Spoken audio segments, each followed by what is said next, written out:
헨리는 미국인 출신으로 이탈리아의 중위 장교였다.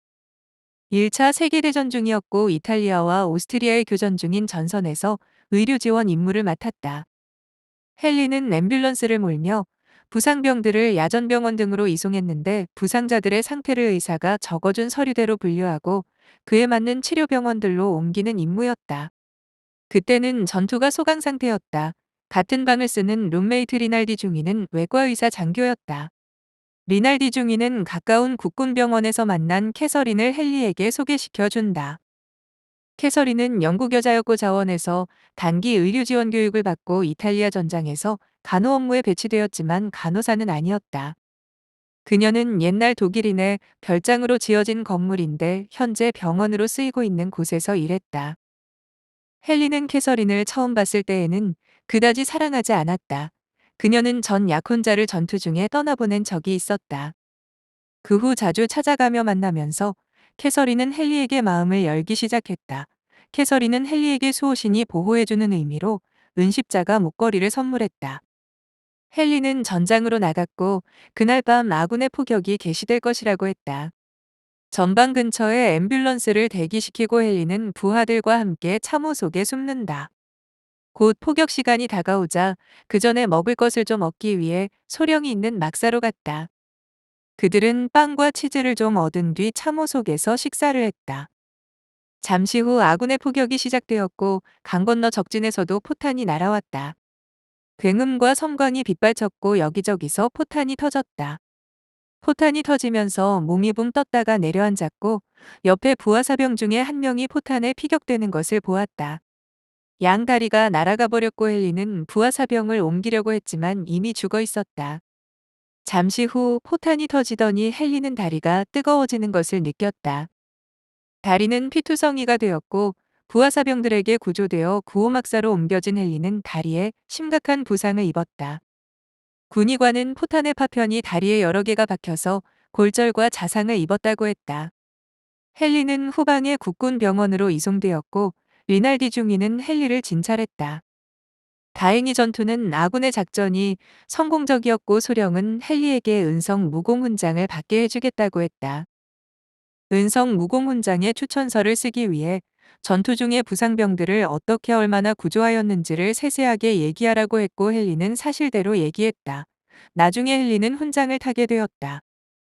헨리는 미국인이었으므로 후방에 있는 미국인 전용 병원으로 옮겨지게 되었다. 캐서린은 헨리를 따라 자신의 근무지를 미국인 전용 병원으로 옮긴다. 거기서 캐서린은 헨리를 극진히 간호한다. 그리고 둘은 사랑한다. 헨리의 다리에 박힌 파편들을 제거하는 수술을 받았고 곧 무릎 재건 수술도 받았다. 다행히 수술은 성공적이었고 헨리는 재활을 통해 어느 정도 회복이 많이 되었다. 걸을 수 있을 정도가 되자 헨리는 캐서린의 근무 시간이 끝나면 같이 외출을 하면서 관광도 하고 즐거운 시간을 보낸다. 그 사이에 캐서린은 헨리의 아이를 임신한다. 몇 달간의 회복과 휴가를 즐기고 나서 헨리는 다시 전선으로 복귀한다. 캐서린은 자신은 어디로 갈지 모른다고 했다. 헨리는 캐서린에게 결혼하자고 했지만 캐서린은 전쟁이 끝나지 않았고 임신한 상태로 결혼하고 싶지 않다고 했다. 둘은 다시 헤어졌고 헨리는 자주 편지하겠다고 했다.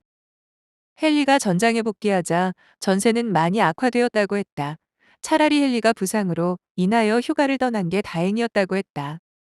조만간 적군의 포격이 다시 시작될 것이라고들 말했다. 전세가 악화되었기 때문에 헨리는 이번엔 퇴각 임무를 맡는다. 아군이 계속 적군에게 밀리는 바람에 후퇴 명령이 내려졌고 병사들과 민간인들은 후방으로 피난을 가기 시작했다.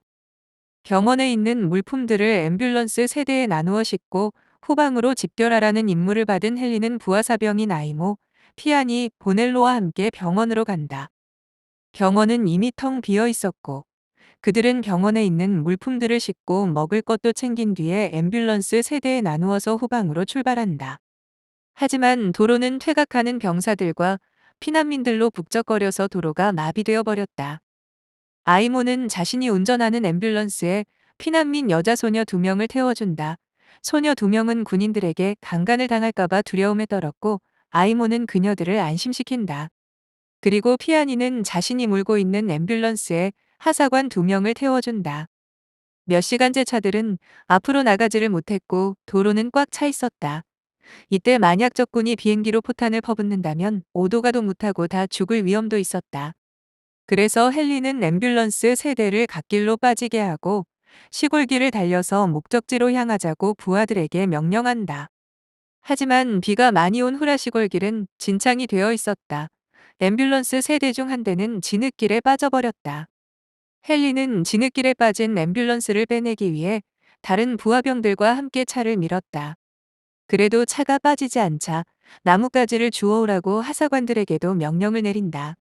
하지만 하사관들은 그 말을 듣지 않았고 그들은 빨리 복귀해야 한다면서 떠나버린다.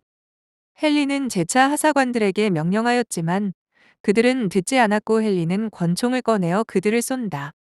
하사관 1명은 총에 맞았고 1명은 도망쳤다 쫓아갔지만 놓치고 말았다.